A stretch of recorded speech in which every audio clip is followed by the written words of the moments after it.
সমাবেশ আমি একই কথা বলতে চাই,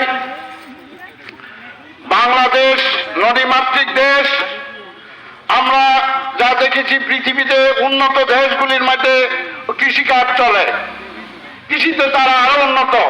কৃষক যতদিন কৃষিতে উন্নতি না করতে পারবে এই দেশ ততদিন সুষ্ঠু পরিচালনা হবে না। আমরা দেখছি বিভিন্ন জিনিসের নাম ওঠানামা করে, বলে যে এই দেশটা আসতেছে, আসবে, এই ধরনের অজুহাত দেখায়।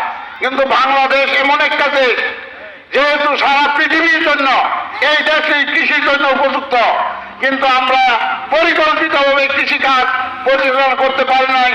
যেরকম দেশ স্বাধীনের পরে প্রেসিডেন্ট জিয়া রহমান উনি কৃষিতে যে মনোযোগ দিয়েছেন এবং উন্নয়ন করেছেন, খাল নদী খনন এবং সেচের যে ব্যবস্থা এবং কৃষি উন্নয়নের যে ব্যবস্থা করেছেন, সেই কৃষিতেও এই দেশ অনেকটা স্বাবলম্বী হয়েছে।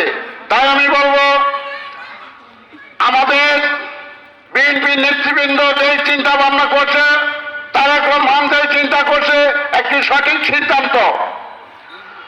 আপনারা যদি বিএনপিকে সমর্থন করেন এবং আমাদের নেতা শাহ রিয়াজুল হান্নান ভাইকে সংসদে আমরা পাঠাইতে পারি, আমাদের একটি দাবি থাকবো কৃষি উন্নয়নে। তাই আমি সবাইকে আহ্বান করব, আপনারা, কারণ আমরা দেখছি এখানে যারা উপস্থিত 100% কৃষকের ছেলে, 100% কৃষকের ছেলে। কৃষি আমাদের একমাত্র জীবন ব্যবস্থা।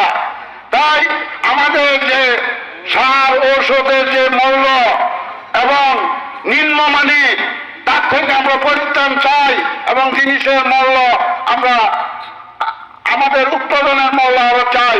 এই বলে আমি আমার কথা শেষ করছি।